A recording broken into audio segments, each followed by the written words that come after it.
कब ज़्यादा खतरनाक हो जाता है और हम लोग किस भूकंपीय जोन में आते हैं, और भूकंपीय जोन अगर हम ज़्यादा खतरनाक जोन में आते हैं तो हमें अपने घर बनवाते समय क्या क्या सावधानियां बरतनी चाहिए और किस तरह से भूकंप का पूर्वानुमान लगाकर भूकंप से होने वाली क्षति से बचा जा सकता है।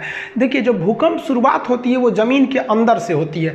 भूकंप की शुरुआत ज़मीन के अंदर जिस स्थान से होती है उसे हम मूल मतलब होता है फोकस, जहाँ से वो स्टार्ट हो रहा है तो उसे हम भूकंप मूल या फोकस करते हैं। ये ज़मीन के अंदर होता है और सबसे पहले भूकंप जो ज़मीन पर जहाँ टकराता है उसे हम लोग ईपी सेंटर कहते हैं, हिंदी में कहते हैं अधिकेंद्र। तो ये अधिकेंद्र सरफेस पर पाया जाता है जबकि फोकस ज़मीन के अंदर रहता है। अब जैसे यहाँ देखिए, यहाँ से भूकंप उत्पन्न हो रहा है। ये भूकंप क्यों उत्पन्न होता है ये आगे समझाएंगे। तो ये हो गया इसका फोकस और ये ऊपर ज़मीन है, यहाँ छोटिया खड़ी है, ये छोटुआ खड़ा है, ये सब मिलने आया था सब, तब तक भूकंप आ गया और दोनों के बीच में जाके टकराया भूकंप। तो ये जगह हो गया ईपी सेंटर अधिकेंद्र, यहीं पर सबसे ज़्यादा नुकसान होगा। इसके जैसे जैसे इस एरिया से दूर जाते जाएंगे नुकसान थोड़ा सा घटते जाएगा। अब नेपाल में आया था जो भूकंप, उसका ईपी सेंटर नेपाल में था और यूपी बिहार उससे सटे थे सर, इंडिया का नॉर्थ इंडिया का ऊपर एरिया, उसको भी हिला दिया लेकिन नेपाल को तो तबाह ही कर दिया। तो कहेगा सबसे ज़्यादा क्षति कहाँ होती है, तो ठीक ईपी सेंटर के पास। ईपी सेंटर से सर्किल में दूर जाते जाएंगे तो उसकी इंटेंसिटी, तीव्रता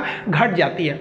अब जो भूकंप इतना हिला क्यों देता है, तो भूकंप की जो ऊर्जा होती है उस ऊर्जा को हम प्रत्यास्थ ऊर्जा कहते हैं। ये प्रत्यास्थ ऊर्जा जो होती है यही पृथ्वी को हिला देती है और ये तरंग के रूप में निकलती है, वेव के रूप में। इसमें 3 तरह के तरंग निकलते हैं। पी सबसे पहले पहुंचेगा इसलिए प्राइमरी नाम दे दिया गया, एस सेकेंडरी सेकंड में पहुंचा और लास्ट में पहुंचा एल तरंग, इसे लव तरंग कहते हैं क्योंकि इसकी खोज एचडी लव ने किया था। तो भूकंप से निकलने वाले कुल 3 तरंग होते हैं। अब इसमें कई चीजें आपको समझना पड़ेगा, किसका आयाम ज्यादा, किसकी फ्रीक्वेंसी ज्यादा, किसका तरंगदैर्घ्य ज्यादा, किसकी स्पीड ज्यादा, किसका घनत्व, मतलब हर चीज को समझिए आप। देखिए, प्राइमरी वेव का जो स्पीड होता है वो 6 किलोमीटर पर सेकेंड होता है, 1 सेकेंड में 6 किलोमीटर चली जाती है। और जो सेकेंडरी यानी द्वितीयक तरंगे होती है उसकी स्पीड 3.5 किलोमीटर पर सेकेंड होती है और जो लव तरंगे होती हैं, एल तरंग, उसकी जो स्पीड होती है वो 1.5 किलोमीटर होती है। अब नुकसान सबसे ज्यादा इसी से होता है जिसका स्पीड कम होता है और सबसे कम नुकसान प्राइमरी से होता है क्योंकि स्पीड ज्यादा होती है। क्षति इससे सबसे कम होता है, इससे क्षति सबसे ज्यादा होता है। ये तो बीच वाला है तो बीच में रहेगा। अब आपके मन में आएगा इससे सबसे तेज है तो सबसे ज्यादा क्षति करना चाहिए। इसको नॉर्मल भाषा में समझिए।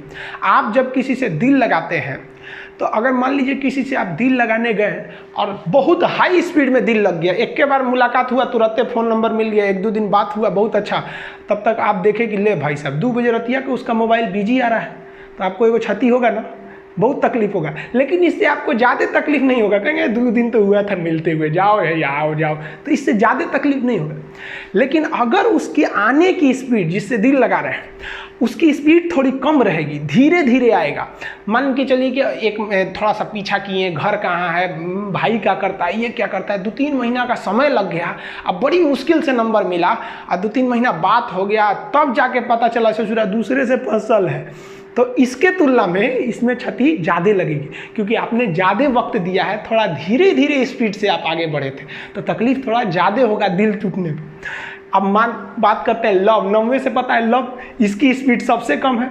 अब कल्पना कीजिए कि आप मैट्रिक साथ है पढ़े थे, देखते थे इधर से उधर, बात नहीं कर पाते थे, फिर इंटर भी साथ पढ़े थे, इंटर पास हो गए तो दोनों लोग तैयारी करने निकले लोग कि हम लोग तैयारी किया जाएगा।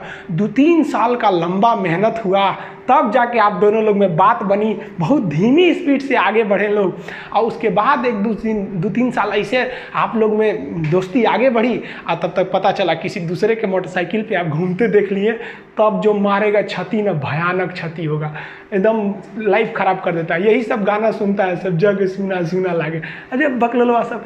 सबसे भयानक क्षति एल तरंग से होती है, इसीलिए इसका नाम रखा गया लव। हालांकि इसकी वैज्ञानिक का नाम था लव, एचडी लव। अब समझ में आ गया ना, तो जितनी धीरे स्पीड आएगा उतने ज़्यादा क्षति होगा। तो वही अच्छा है जो पहले लात खा गया और उसको ज़्यादा तकलीफ नहीं होगा, और जिनको एल तरंग मारता है ना बेचारा सुसाइड कर लेता है, बकलोल होता है सब। अरे कौन कहता है पहले प्यार को भुलाया नहीं जा सकता, बस दूसरी वाली मस्त होनी चाहिए। इस सब में ज़्यादा चक्कर में नहीं पड़ना चाहिए, ये सब सेकेंडरी चीज़ है लाइफ के। तो आप स्पीड समझ गए, जितना ज़्यादा स्पीड रहेगा, आओ सनम जाओ सनम, कोई तकलीफ नहीं, धीरे धीरे आएगा तो जाएगा तो ज़्यादा तकलीफ हो जाएगा। अब समझते हैं कि ये कौन कहाँ जा सकता है। ये ठोस ठोस, द्रव और गैस तीनों में जा सकता है। देखिए ये गैस में तो जाएगा, मान लीजिए हवा में भूकंप की तरंग घूम रही है तो हवा में हिला दो भाई हवा से, उससे क्या इफेक्ट पड़ने वाला है। तो मेन जो देखा जाता है वो ठोस और द्रव को देखा जाता है, तो ये तीनों में जा सकती है। जबकि आप सेकेंडरी यानी गौण तरंगों की बात करेंगे, द्वितीयक तरंगों की, ये ठोस में जा सकता है लेकिन द्रव में नहीं जाएगा। अब ये क्वेश्चन पूछ दिया था कि ये जो तरंग है क्या यह पृथ्वी के मेंटल भाग में जा सकती है, कोर में जा सकता है? तो कोर तो द्रव अवस्था में, पृथ्वी का बीच वाला भाग कोर द्रव अवस्था में, तो उसमें तो ये जा ही नहीं सकता है। जैसे यहां देखिए ये मेंटल से भूकंप उत्पन्न हुआ तो इसकी तरंगे इधर भी तो जाएंगी, इधर भी जाएंगी, इधर भी जाएंगी, नीचे भी तो आएंगी ना, ऐसे भूकंप इधर भी तो जाएगा तरंग, ऐसा थोड़ी है कि केवल ऊपर ही आएगा। तो जो पी तरंगे होती हैं वो इस कोर को होकर पार कर सकती है क्योंकि वो द्रव में भी जा सकती है, लेकिन एस तरंगे पृथ्वी का जो सेंटर वाला भाग है उसको पार नहीं कर सकती है। जब तरंग उत्पन्न होती है ना तो इस जैसे यहाँ पे इसका फोकस है तो ये वाले एपी सेंटर पे ज्यादा तगड़ा मारेगा और इधर गया तो यहाँ जाते जाते तो इसकी पावर खत्म हो जाता है। तो ये वाला जो होता है, ये देखिए आप ऐसा नहीं है कि सोचिएगा कि भूकंप उत्पन्न हुआ तो केवल इस डायरेक्शन में जाता है, वो दोनों डायरेक्शन में जा सकते हैं। तो ये वाला द्रव में ना जाने की वजह से कोर में नहीं जा पाता है। और जबकि एल तरंग जो होता है ये पृथ्वी का जो बाहरी परत है ना, धरातल जिसमें हम लोग चलते हैं, ये मेन धरातल पे ही जाता है, इसलिए इसे धरातलीय तरंग के नाम से भी जानते हैं। ये सबसे ज्यादा क्षति पहुंचाता है क्योंकि नीचे तो कोई रहता नहीं, जो धरातल पे रहेगा उसी पे ये ज्यादा क्षति पहुंचाता है। एक और समझिए कि ये लॉन्गिट्यूडनल होता है। लॉन्गिट्यूडनल को कहते हैं अनुदैर्घ्य। अनुदैर्घ्य मतलब होता है सीधा एकदम निकल जाना, सीधे निकल जाएगा तो अनुदैर्घ्य होता है। यानी जो ध्वनि तरंगे होती है वो अनुदैर्घ्य होती है। हालांकि फिजिक्स में पढ़ाएंगे कि ध्वनि तरंगे 3 कंडीशन में अनुदैर्घ्य होती है, 2 कंडीशन में अनुप्रस्थ होती है, इसलिए इसको ध्वनि को दोनों में रखा जाता है। तो ये जो तरंगे होती है ना पी, ये अनुदैर्घ्य होती है, सीधे निकल जाती हैं और ये ध्वनि के समानता रखती है, ऐसे सीधे निकल जाती है। लेकिन अगर एस तरंग की बात करिएगा तो एस तरंग ट्रांसवर्स होती है यानी अनुप्रस्थ, इस तरह चलती है। जैसे आदमी कैसे पैर उठा उठा चलता है, तो उठा उठा के चलिएगा तो उसे कहते हैं अनुप्रस्थ। अब आदमी का मान लीजिए चप्पल का फीता टूट गया तो इसे घसटाते हुए चलता है, ऐसे ऐसे ऐसे, तब वो हो गया अनुदैर्घ्य। यानी ऐसे चलेंगे तो अनुदैर्घ्य। और जैसे ट्रेन चलती है अनुदैर्घ्य, उठ उठ के चलती है ऐसे, और घोड़ा दौड़ता है अनुप्रस्थ, ऐसे ऐसे, तो उठ उठ के ऐसे चलेगा तो अनुप्रस्थ, ये अनुप्रस्थ होता है। प्रकाश भी जो होती है वो अनुप्रस्थ तरंगों की तरह चलती है, ये फिजिक्स में आपको समझाएंगे। अब ये जो होती है ना, ये अनुप्रस्थ के समान ही समानता रखती है एल तरंगे, लेकिन ये ज्यादा घातक हो जाती हैं सब। यहाँ आप इमेज में देखिए कि ये सीधे निकल गई तो ये पी वेव्स है। अब ये जो ऐसे ऐसे जा रहा है ये एस वेव है, ये इस तरह से जा रहा है, और एल वेव भी वैसे ही जाता है लेकिन कुछ ज्यादा ही हिला देता है, इसलिए इससे ज्यादा क्षति हो जाती है। इसे हिंदी में प्राथमिक कहते हैं, इसे हिंदी में द्वितीयक या गौण कहते हैं, और ये तो है धरातल पे चलने के कारण इसे हम धरातलीय तरंग के नाम से जानते हैं। अब जो नया डिजाइन से क्वेश्चन पूछे जा रहे हैं उसको समझिए। अब वो वेव से पूछ देता है, तो पी वेव जो होती है वो बहुत घनी होती है। जैसे देखिए ये है पी वेव, और एस वेव जो होती है वो लंबी लंबी थोड़ी हो जाती है, और एल वेव और लंबा हो जाता है। इस हिसाब से आपसे 3 क्वेश्चन पूछता है कि आवृत्ति, तरंगदैर्घ्य और आयाम बताइए तीनों का। तो आवृत्ति जो है वो संख्या को गिनता है, एक समान समय में कितनी संख्या की तरंगे उसे गिनता है। तो इसमें संख्या गिने ना ज्यादा, 1 2 3 4 5 6 7 8 9 10, तो इसकी आवृत्ति ज्यादा संख्या में है। तो यहां हम स्पष्ट लिख दिए आवृत्ति यानी संख्या ज्यादा होती है पी वेव का। लेकिन अगर एस वेव का देखिएगा तो इसकी संख्या कम होती है, 1 2 3 4 5 6 ही है, तो इसकी आवृत्ति यानी संख्या औसत है, मतलब इन दोनों के बीच में रहती है। जबकि अगर एल वेव जो ज्यादा क्षति पहुंचा रही थी उसकी संख्या ही कम मिलेगी, 1 2 3 और लगभग 4 मिलेगा, तो इसकी जो आवृत्ति यानी संख्या ये सबसे कम होती है। अब बात करते हैं वेवलेंथ यानी तरंगदैर्घ्य की। तो वेवलेंथ जो है वो दूरी को दर्शाता है। दूरी मतलब लंबाई, छोटी सी लंबाई रहेगी तो लंबाई कहते हैं, लंबाई बहुत बढ़ गया तो दूरी बताता है। तो ये जो है ये दूरी बता रहा है। तो देखिए, तो एक तरंग से दूसरे तरंग के बीच में इतनी ही दूरी दिख रही है, तो इसकी जो दूरी होती है वो बहुत कम होती है। जबकि उससे ज्यादा तरंगदैर्घ्य यानी वेवलेंथ यानी दूरी यानी तरंग की लंबाई, ये इसमें थोड़ा सा ज्यादा है। देखिए लंबाई इसमें थोड़ा सा ज्यादा है, तो ये दोनों के बीच में तो सब में मिडिल में ही आएगा। जबकि आप एल वेव की बात करेंगे तो एल वेव का जो तरंगदैर्घ्य होता है, दूरी होती है, वो सबसे ज्यादा होता है। देखिए इतनी दूरी है इसमें सबसे ज्यादा दूरी होता है। तो इमेज से समझिएगा। ड्रॉ करने के लिए आप सिंपल सा क्या करिएगा, इसे PSL लिखिएगा, पहले छोटा छोटा फिर उससे बड़ा फिर एकदम बड़ा। समझ में आ गया कि नहीं आ गया? और उसके हिसाब से आप समझ जाइएगा। अब समझते हैं एम्पलीट्यूड यानी आयाम को।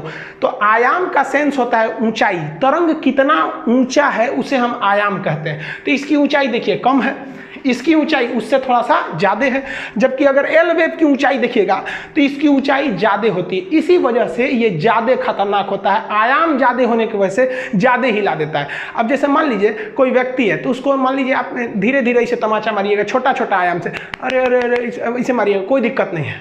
और तनी सा आयाम बढ़ा कर इसे मारिए, बहुत तेज लगेगा।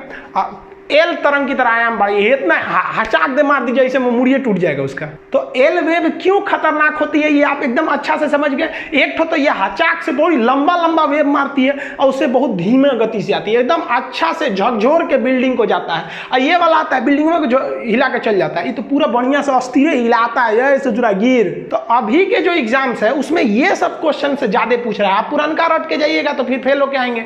भूकंप के कारण देखिए, भूकंप का पहला कारण जो होता है नवीन वलित पर्वत। वलित पर्वत जो मुड़ के ऐसे बना है, फोल्डेड माउंटेन है। हालांकि ये कोई खास कारण नहीं है, ये मेन कारण है प्लेट टेक्टोनिक का। अब जो सबसे महत्वपूर्ण कारण होता है प्लेट, विनाशीय प्लेट का किनारा। हैरी हैस ने प्लेट टेक्टोनिक का सिद्धांत दिया था, वो नेक्स्ट चैप्टर में हम आपको समझाएंगे।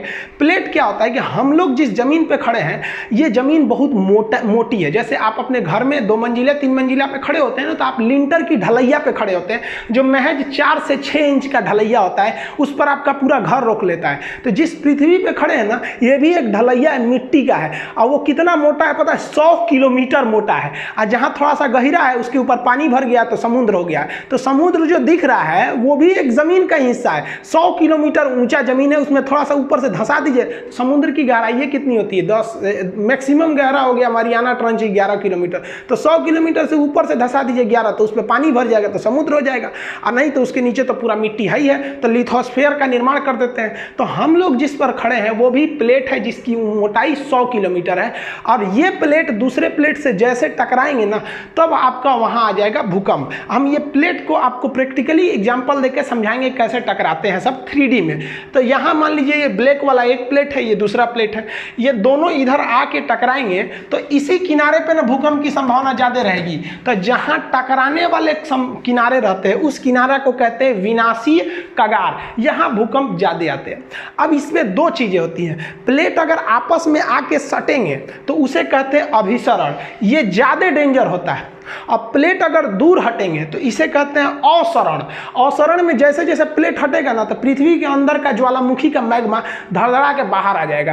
तो जब दूर हटता है तो उससे ज्वालामुखी आते हैं, वो भूकंप के लिए नॉर्मल माना जाता है। जबकि ज्यादा खतरनाक होता है प्लेटों का अभिसरण, खतरनाक होता है। जहां प्लेट टकराएंगे वहां भूकंप ज्यादा आएगा।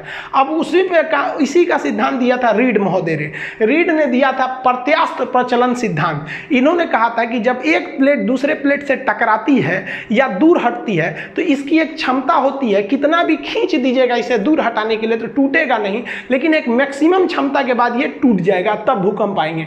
या आपस में सटाइएगा तो ये मुड़ेंगे नहीं, इनके अंदर एक इलास्टिसिटी होती है, लेकिन उससे ज्यादा ढकेल दीजिएगा तो ये मुड़ जाते हैं, जिससे कि भूकंप आ जाते हैं। तो ये रीड का सिद्धांत कई बार पूछा है कि रीड का सिद्धांत किससे संबंधित है, तो आप इतिहास भूगोल में चल जाता है, तो ये भूकंप से संबंधित है। अब मान लीजिए कि जहां 2 प्लेट आपस में टकरा रहे हैं और उसी के ऊपर आप बिल्डिंग बना दीजिए, तो मानव जनित कारण हो जाएंगे, भाई वहां बनाने की क्या जरूरत है। अब मान लीजिए अंटार्कटिका में भूकंप आएगा तो हमको क्या मतलब है भाई साहब वहां भूकंप आए चाहे नहीं है। भूकंप तभी खतरनाक होता है जब उसका मानव पर प्रभाव पड़े। मानव पर प्रभाव नहीं पड़ेगा कोई दिक्कत नहीं है। तो मानव तो जानबूझ के भूकंप का कारण बन रहा है कि जो प्लेट टेक्टोनिक संवेदनशील विनाशी एरिया वहीं पे आप जाके बांध बना दीजिए, सड़क बना दीजिए, तो टूटबे करेगा। भूकंप जो है उनकी 5 पेटियां हैं। पेटी का मतलब बेल्ट है कि यहां तो भूकंप एकदम भयानक आना ही आना है, जिसमें सबसे महत्वपूर्ण पेटी है प्रशांत महासागरीय पेटी। आपको बताएं कि जो प्लेट है 100 किलोमीटर, अगर ऊपर से 10 किलोमीटर धंस गया तो वहां महासागर बन जाएगा। तो आप महासागर को ये मत सोचिएगा कि प्लेट नहीं है, नीचे तो उसके भी जमीन है। तो ये महासागरीय पेटी, यहाँ पर 60 से लगभग 63% भूकंप यहीं आते हैं, सबसे ज्यादा भूकंप। और इस भूकंप का कारण क्या है, अभिसरण है। पहले इसको आप मैपिंग द्वारा समझिए, तब आप समझ पाएंगे। यहाँ पर आप देखिए कि प्रशांत प्रशांत महासागर दो जगह है, एक ये भी प्रशांत महासागर है और ये भी प्रशांत महासागर है। एक्चुअली ये दो जगह नहीं है, पृथ्वी गोल है। अब मान के चलिए कि कोई चीज़ मेरे नाखून के पास है, इसको खोलेंगे तो आधा इधर चला गया, आधा इधर चला गया। वही अगर यहाँ देखिएगा तो प्रशांत महासागर एक ही जगह यहाँ बना दिए। तो जो प्रशांत महासागर का प्लेट है वो इस साइड से आप देखिएगा कि उत्तरी और दक्षिणी अमेरिका से टकराता है, तो यहाँ पर भूकंप की संभावना ज़्यादा बढ़ जाती है। तो प्रशांत महासागर एक साइड में तो अमेरिका से अभिसरण यानी टकरा रहा है, और वही इस साइड में देखेंगे तो वो एशिया वाले प्लेट से टकरा रहा है, जिस वजह से यहाँ भूकंप बहुत ज़्यादा आने लगते हैं सब, और ज्वालामुखी भी आने लगती है। ऐसे टकरा के हट जाएंगे, मान लीजिए अगर टकरा के टूट गया तो ज्वालामुखी भी आएगा, भूकंप भी आएगा। इस वजह से अगर आप इसको एक दोनों मैप को आपस में जोड़ेंगे तो प्रशांत महासागर इस तरह से हो जाता है। तो ये गोल एरिया लगभग डिसाइड कर देता है, तो जिसे भूगोल की भाषा में रिंग ऑफ फायर कहते हैं, अग्नि वलय, क्योंकि भूकंप ज्वालामुखी आते रहता है तो आग धधकते रहता है, तो इसलिए इसे अग्नि वलय कहते हैं। आपसे कहेगा कि प्रशांत महासागर का जो अग्नि वलय है वो किस लिए है, तो याद रखिएगा वो ज्वालामुखी और भूकंप दोनों के लिए है। ये सबसे बड़ा भूकंपीय क्षेत्र आता है प्रशांत महासागरीय पेटी। ये अभिसरण होता है किस में, तो प्रशांत महासागर का एक ओर एशिया से और प्रशांत महासागर का दूसरी ओर अमेरिका से अभिसरण होता है, जिसे हम रिंग ऑफ फायर या अग्नि वलय कहते हैं। ये भूकंप और ज्वालामुखी दोनों के लिए है। समुद्र में भूकंप आता है तो सुनामी आ जाती है, ये सुनामी आपको अलग से बताएंगे। भूकंप की जो दूसरी पेटी होती है जिसमें हम लोग आते हैं उसे कहते हैं मध्य महाद्वीपीय पेटी। ये दुनिया के महत्वपूर्ण महाद्वीपों के बीचों बीच से निकल जाती है, इसलिए इसे मिड कॉन्टिनेंटल बेल्ट कहते हैं, मध्य महाद्वीपीय पेटी।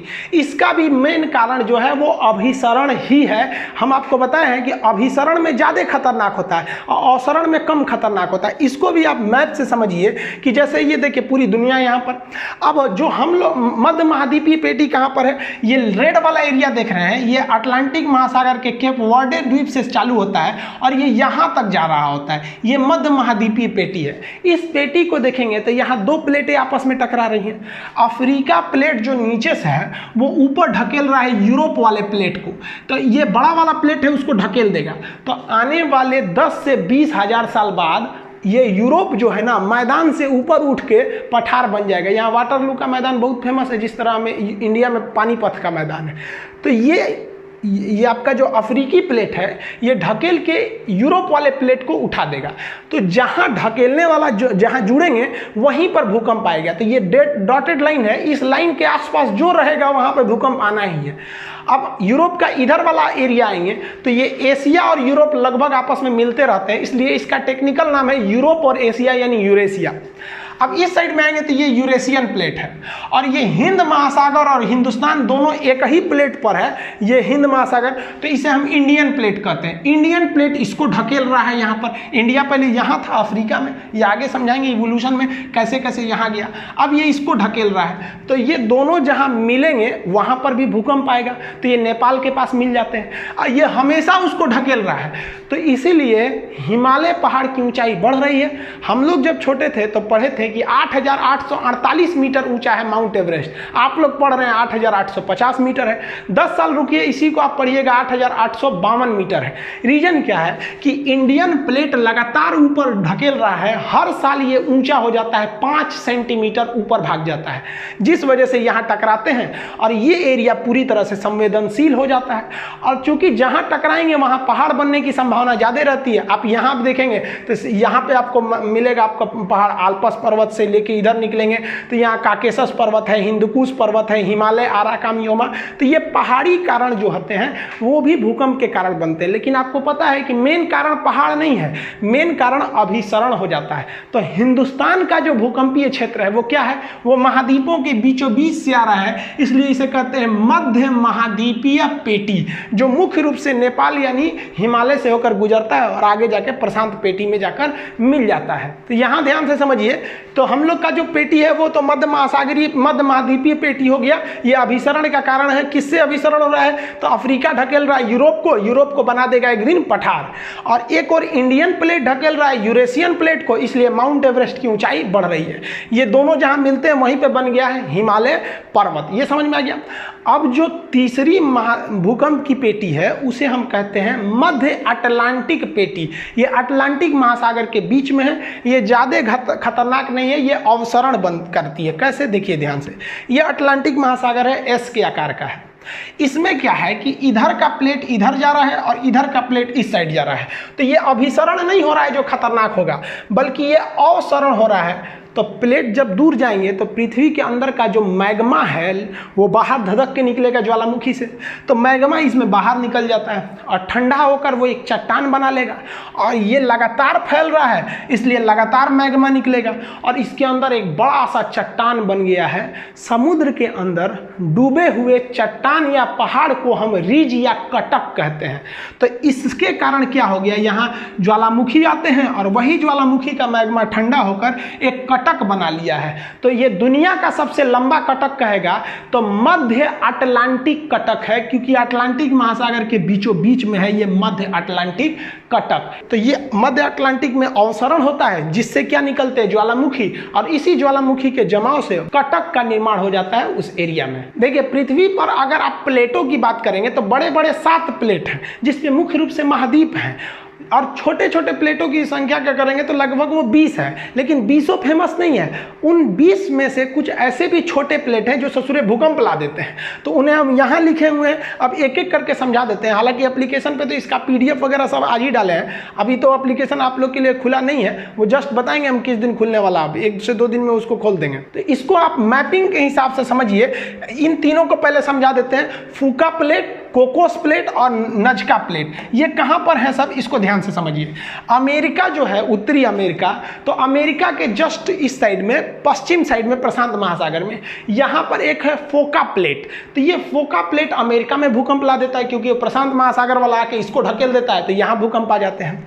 यहाँ पर मैक्सिको के जस्ट इधर में है कोकोस प्लेट। अब याद रखिएगा, यहाँ एक कोको द्वीप है, यहाँ एक कोकोस द्वीप है। ना ये कोको है ना ये कोकोस है, ये कोकोस है लेकिन ये कोकोस प्लेट है। ये कोकोस प्लेट कहां लाता है तो प्रशांत महासागर में मैक्सिको के तट पर भूकंप लाता है।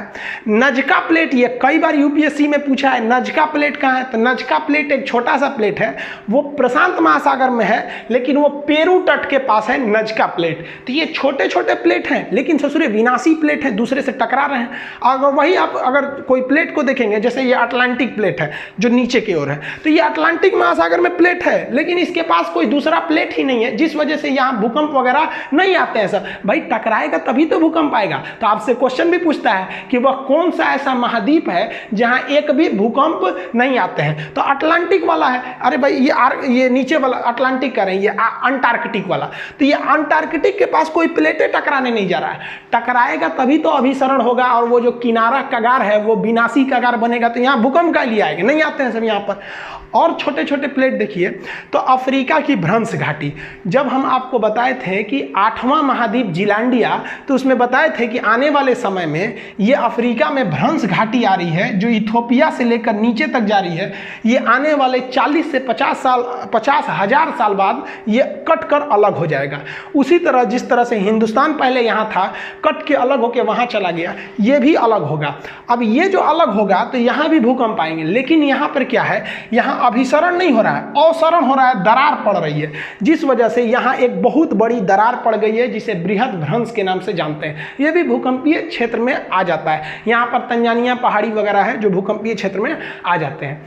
और अगर और छोटे प्लेट की बात करेंगे तो ये वाला इंडिया के अंडमान के पास है। अंडमान के पास एक छोटा सा प्लेट है जिसका नाम है बर्मा प्लेट। म्यांमार का पुराना नाम बर्मा प्लेट। यही बर्मा प्लेट 26 दिसंबर 2004 को टकरा गया था इंडियन प्लेट के पास, सुमात्रा द्वीप के पास, जिससे भयानक सुनामी चली आई थी। समुद्र में आने वाले भूकंप को हम सुनामी कहते हैं। अब यहाँ देखेंगे तो ये जो दक्षिणी चीन सागर है उसका वो जो प्लेट है उसका जो ज्योग्राफिकल नाम है उसका नाम है सुंडा प्लेट, और यहाँ पर फिलीपीन के पास है फिलीपीन प्लेट। तो ये छोटे छोटे प्लेट हैं, ये 7 ऐसे छोटे प्लेट हैं जो हैं ससुरे छोटे, देखने में लगे छोटे लेकिन घाव करे गंभीर। ऐसे ससुरा बर्मा प्लेट छोटा दिख रहा था, सुनामी लेके चला आया। तो ये आप छोटे छोटे प्लेट समझे, और ये भी समझे कि अगर प्लेट टकराएगा नहीं तो वहाँ भूकंप नहीं आएंगे, जैसे अंटार्कटिका में भूकंप नहीं आते हैं। ये छोटे प्लेट हो गए, और ये अंटार्कटिका में भूकंप आते नहीं है, वहाँ आदमी भी नहीं रहता, आएगा भी तो कोई किसी काम का तो नहीं रहेगा। अगर इसका स्क्रीनशॉट लेना चाहते हैं तो ले लीजिए, नहीं तो फिर एप्लीकेशन पे पढ़ेंगे तो इसका PDF और टेस्ट तो सब बताएंगे आप लोग को। तो इसमें हम आपको मोटा मोटी हर एक प्लेट बताए हैं। ये प्रशांत महासागरीय प्लेट है जो इधर भी है। हम लोग का जो भूकंपीय प्लेट है वो है आपका मध्य महाद्वीपीय। इसका मध्य महाद्वीपीय क्यों नाम पड़ा? क्योंकि ये पूरे महाद्वीपों के बीचों बीच से आ रहा है, जिसमें मुख्य रूप से हिमालय और भारत का उत्तरी हिस्सा है। ये मध्य अटलांटिक है, इसमें तो अवसरण हो रहा है, इसमें तो भूकंप ही नहीं आते हैं। अब समझते हैं भूकंपीय जोन किसे कहते हैं। वह एरिया जो प्लेटों के कगार के पास जहां टकरा रहे हैं ठीक वहीं पे आ जाएगा तो उसका भूकंपीय जोन ज्यादा खतरनाक वाला हो जाएगा, उससे दूर जाएंगे तो कम खतरनाक। तो भूकंप के खतरे को भांपते हुए हम एरिया को बांट देते हैं, ये ज्यादा संवेदनशील है, ये कम संवेदनशील है, उसे हम भूकंपीय जोन कहते हैं। भूकंपीय जोन 1 से लेकर 5 होते हैं। भूकंपीय जोन जो 1 है इसमें लगभग 5 तीव्रता का भूकंप आता है, जिसमें किसी को कोई दिक्कतें नहीं होता है। इसलिए भूगोलवेताओं ने अभी कह दिया है कि जो भूकंपीय जोन 1 है इसकी मान्यता को खत्म कर दिया गया है। भूकंपीय जोन को 2 से गिना जाता है, लेकिन कहेगा कितने होते हैं तो 1 से 5 होते हैं, और 1 वाले को अभी खत्म कर दिया गया है। जैसे जैसे आप भूकंपीय अभी क्या लिखेंगे आप, बट नाउ ओनली 4 जोन हो चुके हैं। जैसे जैसे आप भूकंपीय जोन 1 से किधर जाएंगे 5 की ओर, आप खतरे की ओर बढ़ रहे हैं, यानी डेंजर की ओर बढ़ रहे हैं। यानी सबसे खतरनाक जोन कौन सा आता है? 5वां जोन आता है। ये कहाँ मिलेगा? जहाँ एकदम प्लेट मिल रहा है, जैसे हिमालय का निचला भाग, नेपाल का एरिया, ये 5वें जोन में आता है। 1 नंबर जोन तो खत्म कर दिया गया है, हिमालय आपके 5वें जोन में आता है। यहाँ नक्शा दे दिए है, इसको आप स्क्रीनशॉट में लेके देख सकते हैं। जो रेड कलर से दिया है वो जोन नंबर 5 है, जिसमें कश्मीर आता है, ये आपका हिमाचल प्रदेश, उत्तराखंड, नेपाल का वह एरिया जो बिहार यूपी से सटता है वो हो गया, पूर्वोत्तर भारत हो गए लाल वाले एरिया में। लाल मतलब कौन सा है? भूकंपीय जोन 5 है। ये गुजरात का ऊपर वाला कच्छ जो है, भुज में तो 26 जनवरी 2001 को भूकंप आ गया। सोचिए सब लोग झंडा फहरा रहे थे, लोग सुबह सुबह भूकंप आ गया। बहुत खतरनाक भूकंप था वहां पर। ये तो इस बार एग्जाम में भी पूछा था किस दिन आया था। बाकी अगर आप देखेंगे तो भूकंपीय जोन 2, जहां से अब तो मेन शुरुआत हो रही है। हम आपको पहले ही बोले कि 1 नंबर खत्म हो गया, आप इस नक्शा में भी देखिएगा तो भूकंपीय जोन 2, 3, 4, 5 को बनाया गया है। तो देखिए दक्षिण भारत में ये वाला एरिया कम है, 3 नंबर में आ जाता है येलो जोन। तो यहां से आप कलर के हिसाब से जोन डिसाइड कर सकते हैं कि आप किस जोन में आते हैं। अभी जो बताएं वो आपके PCS लेवल या फिर आपके UPSC लेवल में वहां से ज्यादा क्वेश्चन आते हैं। अब ग्रुप डी, खलासी, चपरासी, गैंगमैन, सफाई कर्मी, इस सब के एग्जाम में क्या पूछेगा? बच्चा वाला चीज कि भूकंप को किस मशीन से नापते हैं? तो सिस्मोमीटर से नापते हैं। ये मशीनमा का नाम है सिस्मोमीटर, ये नाप देता है वहां पर। भूकंप की स्टडी को क्या कहेंगे? सिस्मोग्राफ कहेंगे, सिस्मोलॉजी कहते हैं। किस ग्राफ से नापते हैं? तो उसे जिस ग्राफ पे उसको बनाया जाता है उस ग्राफ का नाम होता है सिस्मोग्राफ। किस स्केल से नापते हैं? तो स्केल कई ठो है, जिसमें रिक्टर स्केल फेमस होते हैं। पहले आप ग्राफ और स्केल में अंतर समझिए। यहां हमने ग्राफ बना दिया कि भैया ये भूकंप आया है, ग्राफ बना दिए। अब इस ग्राफ को नापिएगा कैसे? कि भाई किलो में नापिएगा कि लीटर में नापिएगा कि सेंटीमीटर में? कोनो ना कोनो एक स्केल रहना चाहिए ना। जैसे गेहूं को आप किलो में नापते हैं, पानी को लीटर में नापते हैं, तो चीजवा तो वही है, उसको नापने के लिए यूनिट चाहिए, कोई ना कोई स्केल चाहिए। तो इस ग्राफ को कहते हैं सिस्मोग्राफ। इस ग्राफ की ऊंचाई या खतरा को नापने वाले मीटर को कहते हैं हम लोग रिक्टर स्केल। तो ग्राफ अलग है, स्केल अलग है, मशीन अलग है, और इसका पूरा अध्ययन सिस्मोलॉजी कहलाता है। अब जो स्केल होते हैं सिस्मोग्राफ को नापने वाले स्केल, ये पहले एक फेरल स्केल था जिसे रॉसी स्केल भी कहते थे, ये सफल नहीं हुआ। मार्केली स्केल, ये तो एकदम गलत था, इसमें 1 से लेकर 12 तक अंक थे।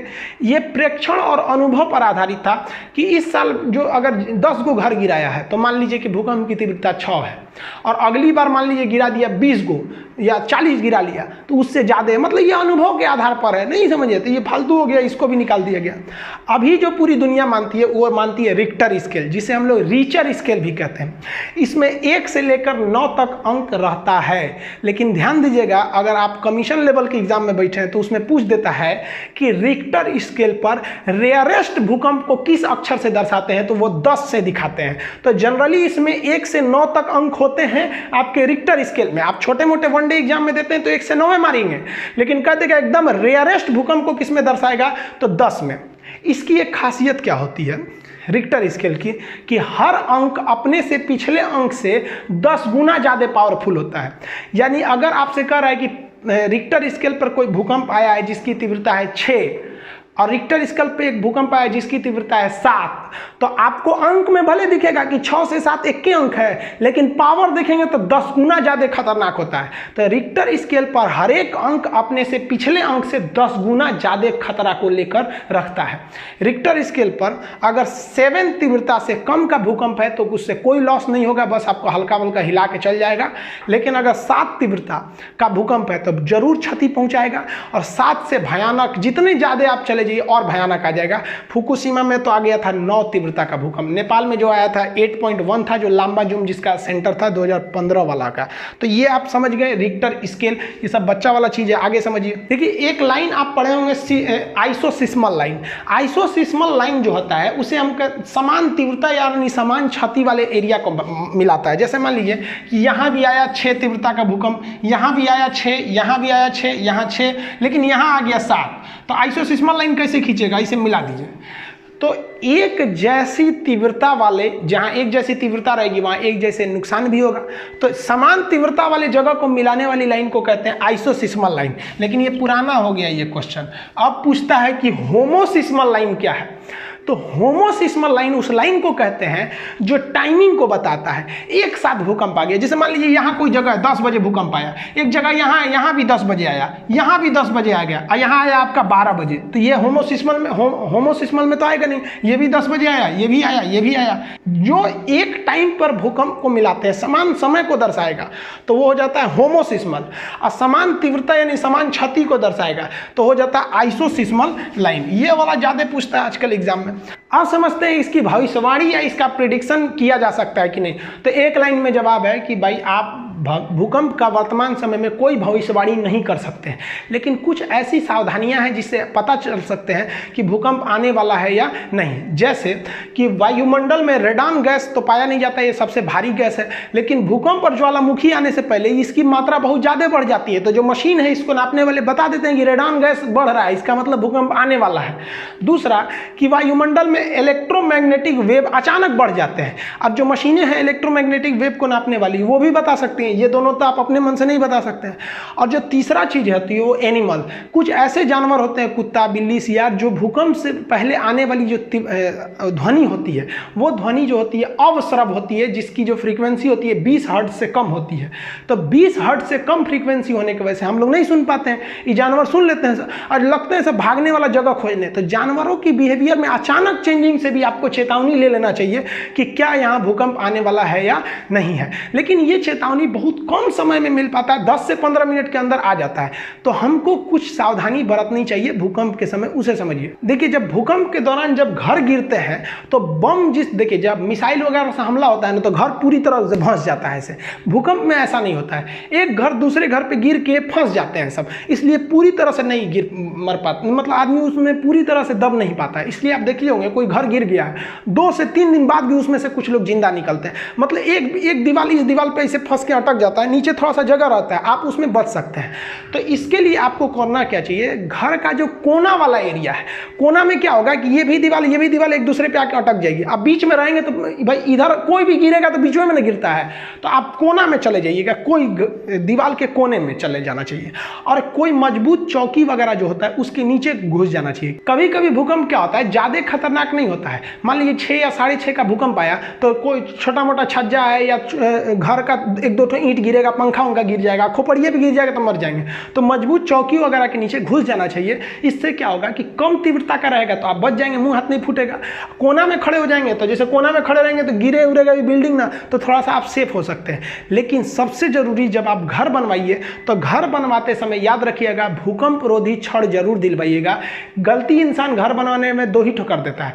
एक जो पेंट कराता है तो पेंट में एंटी इंसेक्ट एक केमिकल आता है, वो पेंट में मिला के घर में पेंट कर दीजिएगा ना, तो 5 साल तक कीड़े मकोड़े, मकड़ी उकड़ी, छिपकली वगैरह नहीं लगते हैं सर। तो आदमी ऐसे पेंट करा देता है, एकदम व्हाइट पुट्टी मार एकदम बड़ी। भाई साहब ये सब भी थोड़ा ध्यान रखा कीजिए। और लकड़ी के चीज़ पर पेंट मारते समय उसमें भी आपको मिला देना चाहिए कीटनाशक, घून उन नहीं लगेंगे, तो ये तो नॉर्मल चीज़ है। लेकिन बिल्डिंग में जब छड़ दीजिएगा तो भूकंप रोधी छड़ जरूर दीजिएगा। ये क्या करते हैं सब, फ्लेक्सिबल थोड़ा होते हैं सब, भूकंप के छोटे मोटे झटके को रोक सकते हैं सब। दुनिया में सबसे ज़्यादा भूकंप अगर आता है जापान में, लेकिन उसने ये टेक्नोलॉजी का प्रयोग करके वहाँ बहुत ही कम लोग लोगों की जान जाती है। अब ये भूकंप के अलावा एक चीज़ होता है सुनामी।